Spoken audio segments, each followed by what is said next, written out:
foreign military sales customers, committing some $1.6 billion to FMS already, with the possibility of up to $1.8 billion more being committed before the end of the year. And I appreciate the attention that some members of Congress have recently given to speeding up the FMS process for Iraq. To summarize, the security situation in Iraq is improving, and Iraqi elements are slowly taking on more of the responsibility for protecting their citizens. Innumerable challenges lie ahead. However, coalition and Iraqi security forces have made progress toward achieving security. As a result, the United States will be in a position to reduce its forces in Iraq in the months ahead. 2 weeks ago, I provided recommendations for the way ahead in Iraq to the members of my chain of command and the Joint Chiefs of Staff. The essence of the approach I recommended is captured in its title, Security While Transitioning, from Leading to Partnering to Overwatch.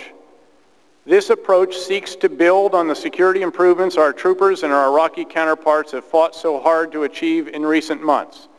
It reflects recognition of the importance of securing the population and the imperative of transitioning responsibilities to Iraqi institutions and Iraqi forces as quickly as possible, but without rushing to failure. It includes substantial support for the continuing development of Iraqi security forces. It also stresses the need to continue the counterinsurgency strategy that we have been employing, but with Iraqis gradually shouldering more of the load. And it highlights the importance of regional and global diplomatic approaches. Finally, in recognition of the fact that this war is not only being fought on the ground in Iraq, but also in cyberspace, it also notes the need to contest the enemy's growing use of that important medium to spread extremism. The recommendations I provided were informed by operational and strategic considerations. The operational considerations include recognition that military aspects of the surge have achieved progress and generated momentum.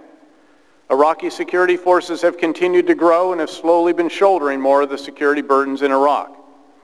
A mission focus on either population security or transition alone will not be adequate to achieve our objectives. Success against al-Qaeda Iraq and Iranian-supported militia extremists requires conventional forces as well as special operations forces. And the security and local political situations will enable us to draw down the surge forces. My recommendations also took into account a number of strategic considerations. Political progress will take place only if sufficient security exists. Long-term U.S. ground force viability will benefit from force reductions as the surge runs its course. Regional, global, and cyberspace initiatives are critical to success. And Iraqi leaders understandably want to assume greater sovereignty in their country, although, as they recently announced, they do desire continued presence of coalition forces in Iraq in 2008 under a new UN Security Council resolution, and following that, they want to negotiate a long-term security agreement with the United States and other nations. Based on these considerations, and having worked the battlefield geometry with Lieutenant General Ray Odierno, the multinational Corps Iraq commander, to ensure that we retain and build on the gains for which our troopers have fought, I have recommended a drawdown of the surge forces from Iraq. In fact, later this month, the Marine Expeditionary Unit deployed as part of the surge will depart Iraq. Beyond that, if my recommendations are approved, that unit's departure will be followed by the withdrawal of a brigade combat team without replacement in mid-December, and the further redeployment without replacement of 4 other brigade combat teams and the 2 surge Marine battalions in the first 7 months of 2008, until we reach the pre-surge levels of 15 brigade combat teams by mid-July 2008.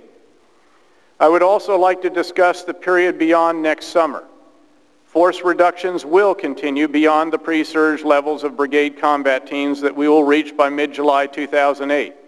However, in my professional judgment, it would be premature to make recommendations on the pace of such reductions at this time.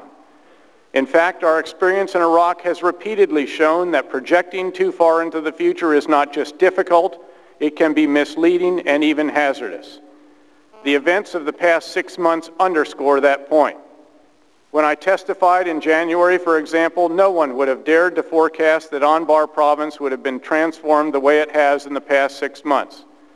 Nor would anyone have predicted that volunteers in one-time al-Qaeda strongholds like Ghazaliyah in western Baghdad or in Adamiyah in eastern Baghdad would seek to join the fight against al-Qaeda.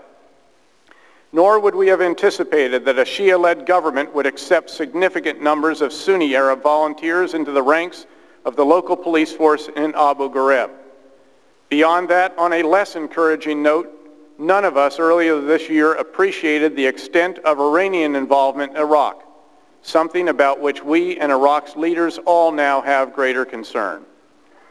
In view of this, I do not believe it is reasonable to have an adequate appreciation for the pace of further reductions and mission adjustments beyond the summer of 2008 until about mid-March of next year.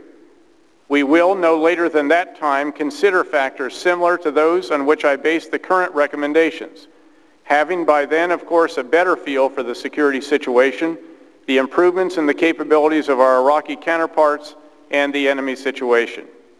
I will then, as I did in developing the recommendations I have explained here today, also take into consideration the demands on our nation's ground forces, although I believe that that consideration should once again inform, not drive, the recommendations I make.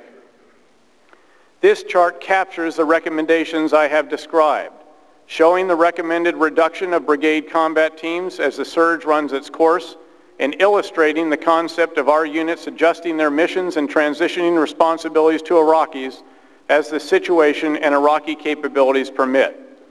It also reflects the no later than date for recommendations on force adjustments beyond next summer and provides a possible approach we have considered for the future force structure and mission set in Iraq.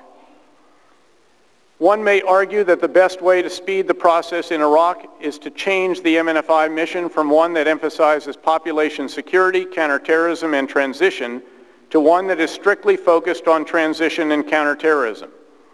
Making that change now would, in our view, be premature.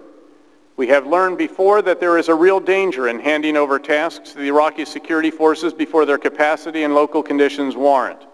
In fact, the drafters of the recently released National Intelligence Estimate on Iraq recognized this danger when they wrote, and I quote, "We assess that changing the mission of coalition forces from a primarily counterinsurgency and stabilization role to a primary combat support role for Iraqi forces and counter-terrorist operations to prevent al-Qaeda Iraq from establishing a safe haven would erode security gains achieved thus far." In describing the recommendations I have made, I should note again that, like Ambassador Crocker, I believe Iraq's problems will require a long-term effort. There are no easy answers or quick solutions.